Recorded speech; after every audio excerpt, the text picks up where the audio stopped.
We begin with development from Niger Republic, where the decision to deploy a standby force to restore constitutional order by ECOWAS would make it the third time the regional bloc will be towing this path in recent years. And this is coming at a time Niger's coup leaders announced a list of 21 people they say will become ministers in a new government. Sifon Essien reports. It's becoming even more gloomy for a country with nearly 25 million people as ECOWAS orders the activation and deployment of its standby force to restore constitutional order in Niger. The junta, in defiance of overtures by the regional bloc, announced a list of 21 people they say will become ministers in a new government. The order for the deployment of force does not foreclose political resolution of the impasse. The decision of the ECOWAS heads of government to activate the standby force, actually comes to me and most Nigerians and global family as a real shock. It's really shocking to note that they have decided to say they put all options open. As far as I'm concerned, the option of military intervention shouldn't be on the table. The ECOWAS standby force has been deployed at least 2 times in recent years.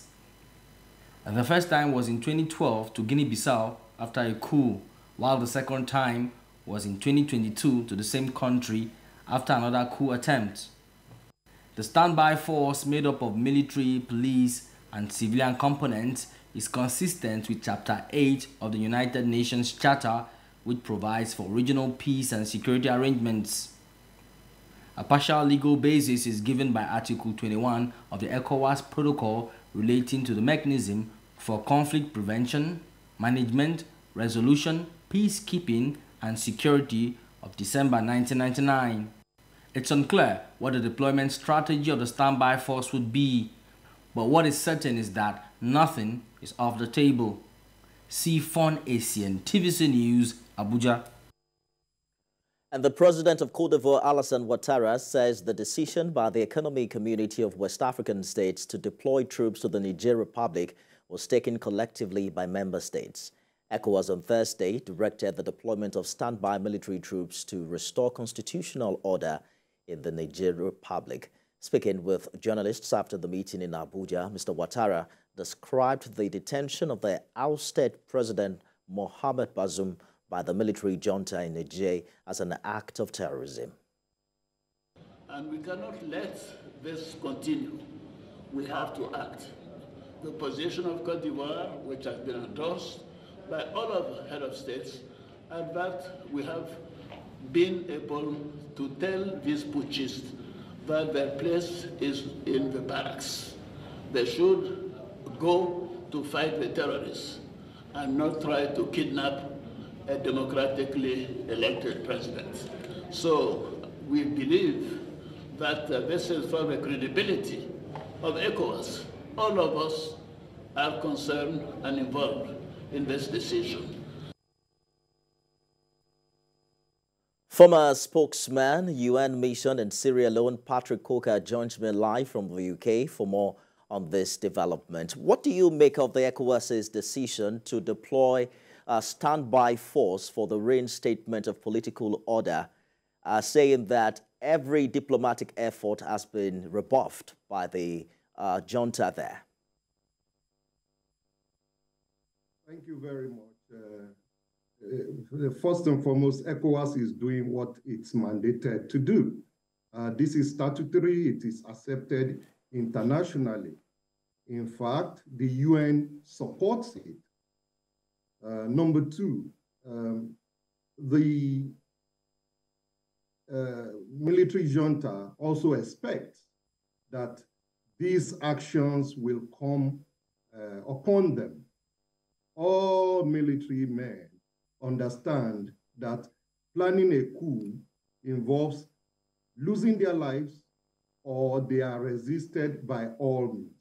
Some succeed, but I can tell you it is not always an easy ride throughout their stay in power until they go democratic, because coups are no more fashionable. And I can tell you that all the military interventions in the sub-region are facing two serious consequences. One, they are weakened in the process of protecting power, because I can tell you that there are some of their colleagues who really want to kick them out of power. Number two, they also have to deal with terrorists who are there, very pleased and happy that the military that should be engaging them are actually busy protecting power and enjoying the perks of power. So ECOWAS is doing what it's supposed to do. But I can tell you also that any military intervention requires deep thinking and very serious planning. Nobody goes to battle unprepared.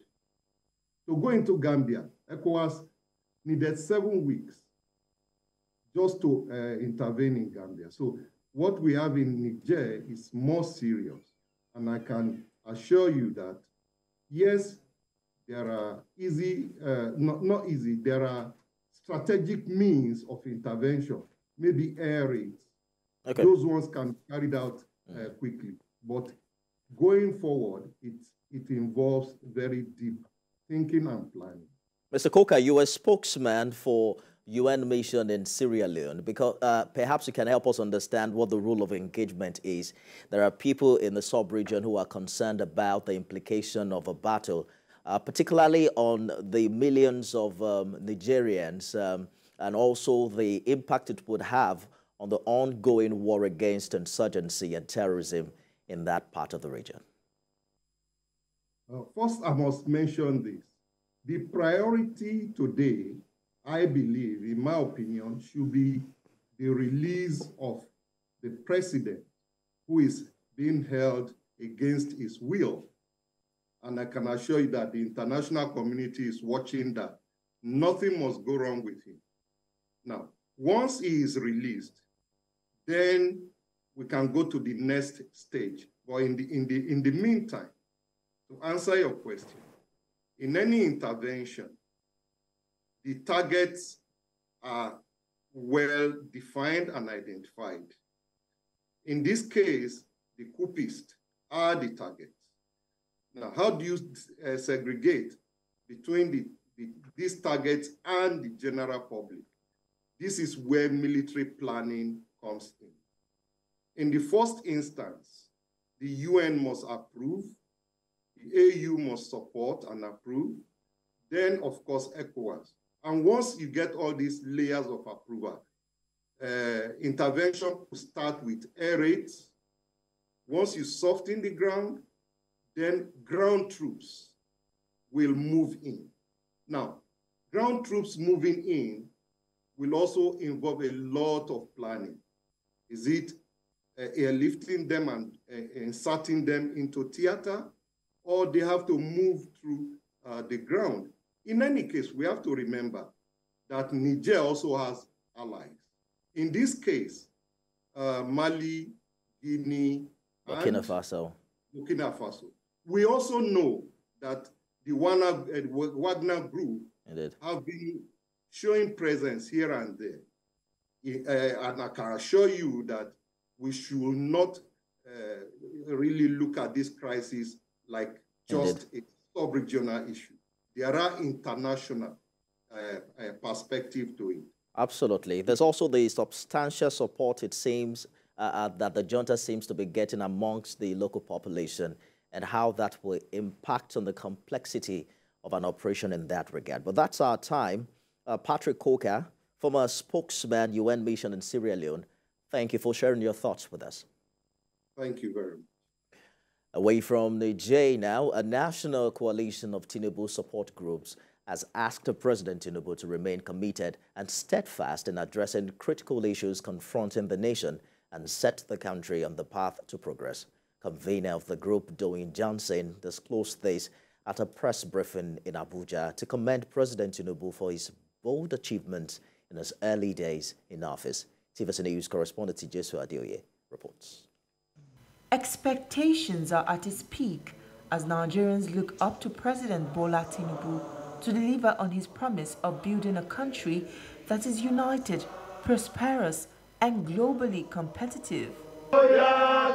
This campaign group that supported the emergence of the Commander-in-Chief, President Bola Tinubu, is impressed with his achievements so far. Despite the country being confronted with daunting challenges, their faith in the man at the helm of affairs remains unwavering.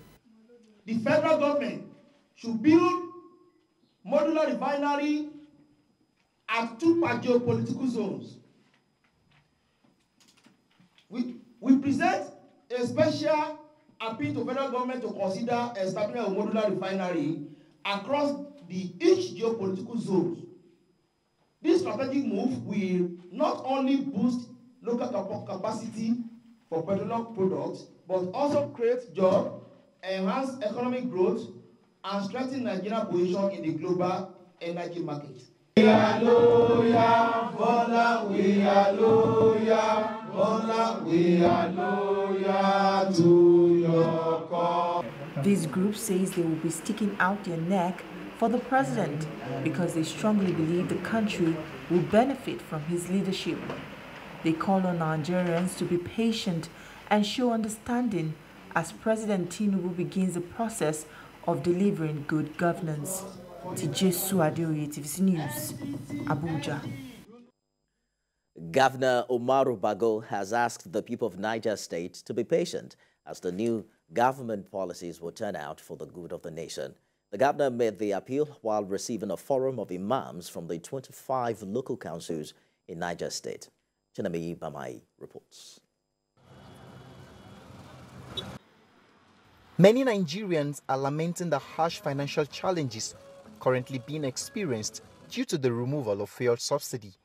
Religious leaders like this group of imams from the 25 local councils of Niger State are uniting to speak in one voice to the government. And it is not just about the growth of the Muslim faith, but about the economic conditions of the people they provide spiritual leadership. Right Honorable Niger State Governor Umaru Bago, who receives the group at the government house, charges them to appeal to their followers to be patient with the new government's policies. We've called on them to also persevere with the government. A lot of transformation is going on, and we need their cooperation. In their sermons, they should encourage unity and also perseverance. And we are calling on them to pray for the state. The summary, we were just here on a congratulatory visit to associate with the government to give our advices as stakeholders in the state. The group also has a fundamental religious obligation to teach their followers peaceful coexistence with people of other faiths, a responsibility Governor Bago believes must be sincerely carried out for the growth of the state. Cheneme Bambi, TVC News, Mina.